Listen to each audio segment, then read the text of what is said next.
The king of cobblestones and the great plastic missile. The serenity of northern France in early April. The smell of embrocation, the clack of cleats on cobbles, and of course the occasional projectile launched from the roadside by a fan with either terrible aim or deeply questionable moral compass.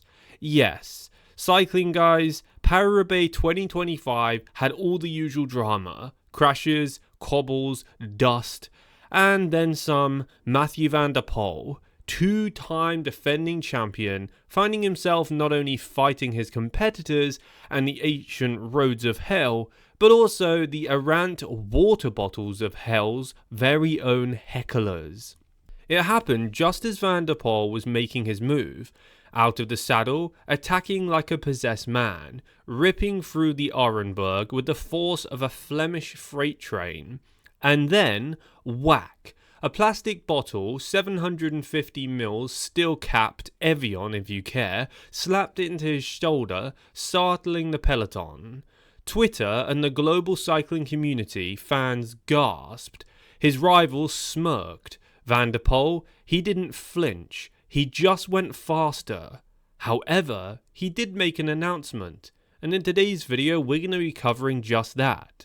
Stay tuned to find out what he said, and how these incidents are just getting to him a bit. Repeat offenders and cycling's new threat level.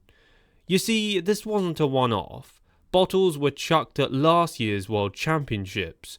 A rogue banana skin nearly took out a breakaway group in Milan-San Remo 2024, and now, with Paris-Roubaix 2025 joining the Hall of Shame, it's fair to ask, why has the world's most brutal one-day race also become a magnet for idiocy?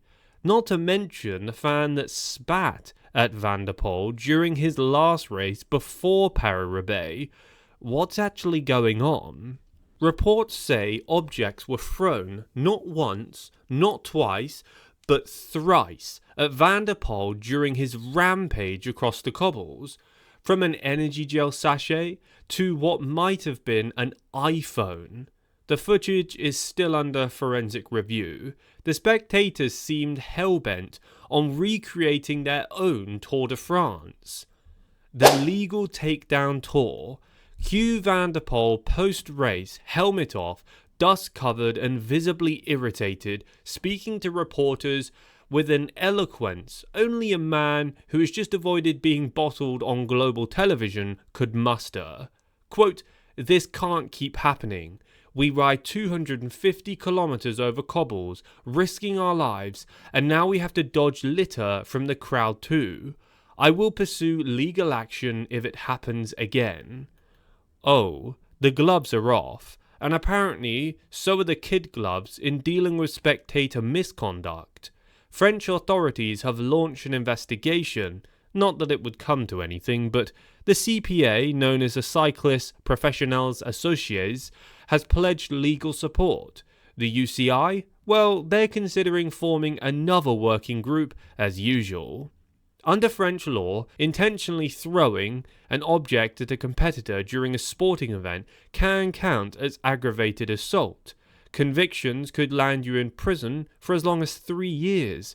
Yes, prison, over a water bottle. Let that sink in. How did we actually get here? Spoiler, too much TikTok. Part of the blame, pundits argue, lies with modern fan culture. The need to be seen, the centre of attention, to go viral, to become part of the show.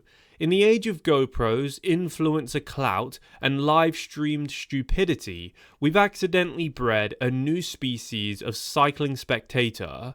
Social media lit up after the incident. Hashtags like, quote, Bottlegate, hashtag Van der Hurl, and hashtag Roubaix Rage trended within minutes. One fan wrote, quote, "Maybe if Mathieu smiled more, people wouldn't throw stuff at him." Right, because physical assault is just another form of constructive criticism now, for not smiling enough. The tech talk. Can we bottle-proof the riders? Could tech save us from the plastic menace? some teams now consider modifying their helmets and jerseys to include miniature action cameras to record incidents. Think GoPro meets Judge Judy. Security drones were trialled during the final stages of the race this year, but failed to spot the offender in time. Apparently, even proper computers were too stunned by the audacity. Van der Poel's Alpecin team is reportedly consulting with their legal counsel on setting precedent for banning offending fans from all UCI events. That's right, lifetime bans. They're not just coming for your Paris-Roubaix spot, they're coming for your Tour de Yorkshire too. A word from the UCI, or the sound of a shrug. So what will cycling's overlords do? If past behaviour is anything to go by, form a committee, release a strongly worded PDF, and ask for patience. Sources inside the UCI say they are considering rolling out, quote, spectator behaviour zones, where crowd members must sign a code of conduct just to enter. Because if there's one thing sure to stop a bottle-welding hooligan, it's a politely worded contract. Van der Poel's next move, hint, it might be a lawsuit. This incident, though absurd, might be the catalyst cycling needed. Van der Poel is reportedly already in talks with his team, the CPA, and race organisers for improved security.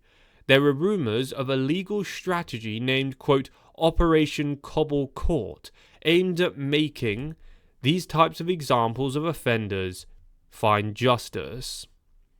In interviews, Van der Poel said, quote, if it takes a court case to get people to treat us like athletes and not target practice, then so be it. In the same breath, he also confirmed he'll be back for Paris-Roubaix 2026. Bottles be damned.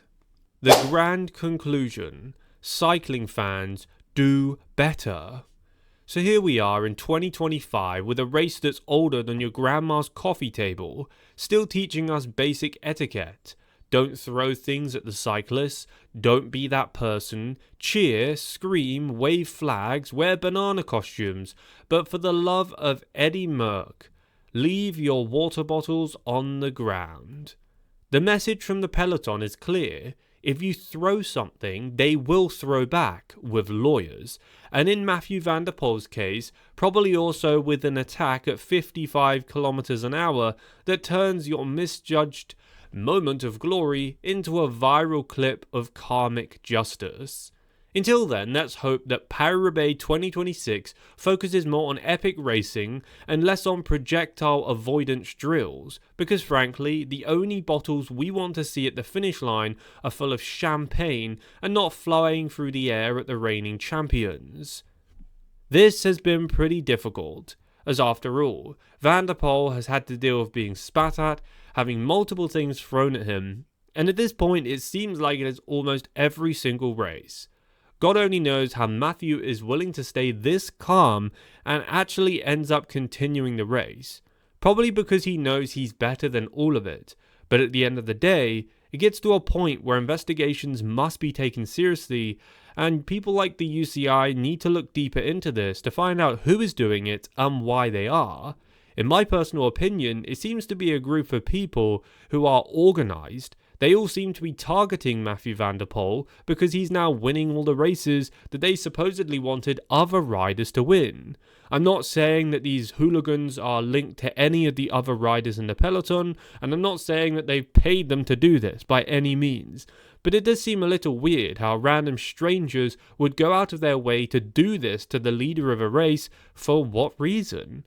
There doesn't seem to be one. If you can think of one, comment down below and let me know. Leave a like on today's video for support to Van der Poel. Hopefully he gets the justice he deserves and people stop doing this. Subscribe to the channel as I post every single day about the latest cycling news, the latest cycling drama, and of course the latest cycling results.